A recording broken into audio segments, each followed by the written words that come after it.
Hello everyone, welcome to Vedas home foods. ఈరోజు మన వీడియోలో డ్రై ఫ్రూట్స్ తోటి మోదకాలను ఎలా సింపుల్గా తయారు చేయాలో చూద్దాం.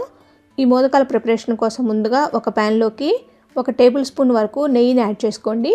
ఆ తర్వాత ఇందులోకి 1/4 కప్పు వరకు సన్నగా తరిగిన పిస్తాషూస్, అలానే 1/4 కప్పు వరకు వాల్నట్స్, అలానే ఇంకొక 1/4 కప్పు వరకు సన్నగా తరిగిన బాదంని యాడ్ చేసుకోండి.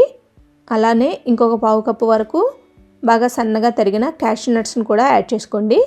వీటన్నింటినీ యాడ్ చేసుకున్న తర్వాత వీటన్నింటినీ నెయ్యిలో నీట్గా ఫ్రై అయ్యేంత వరకు ఫ్రై చేసుకోండి. ఈ విధంగా కొంచెం కలర్ చేంజ్ అయిన తర్వాత వీటన్నింటినీ ఒక ప్లేట్లోకి యాడ్ చేసుకోండి.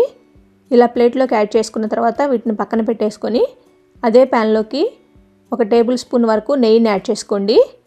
ఇప్పుడు ఇందులోకి బాగా చిన్నగా తరిగిన డేట్స్ని 1 కప్పు వరకు యాడ్ చేసుకోండి. డేట్స్ని ఒక గరిటెతోటి స్మూత్గా అయ్యేంత వరకు నీట్గా మ్యాష్ చేసుకోండి. మీరు తీసుకునే డేట్స్ అనేవి కొంచెం గట్టిగా ఉన్నట్లయితే మిక్సర్ జార్కి యాడ్ చేసుకొని గ్రైండ్ చేసుకొనైనా యాడ్ చేసుకోవచ్చండి. తర్వాత ఇందులోకి మనం ఫ్రై చేసి ఉంచుకున్న నట్స్ని మొత్తాన్ని యాడ్ చేసుకోండి. నట్స్ మొత్తం డేట్స్ పేస్ట్లో కలిసిపోయేంత వరకు నీట్గా కలుపుకోండి. ఈ విధంగా కలుపుకున్న తర్వాత ఈ నట్స్, డేట్స్ మొత్తాన్ని ఒక ప్లేట్లోకి యాడ్ చేసుకొని వీటన్నింటినీ పూర్తిగా చల్లారబెట్టుకోండి.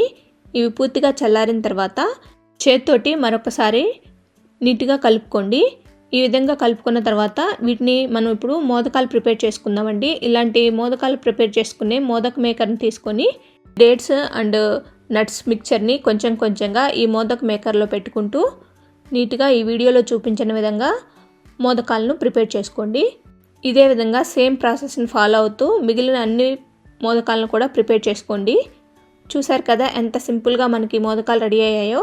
ఇంక ఈ మోదకాలను వినాయకుడికి ప్రసాదంగా పెట్టేసుకోవచ్చండి.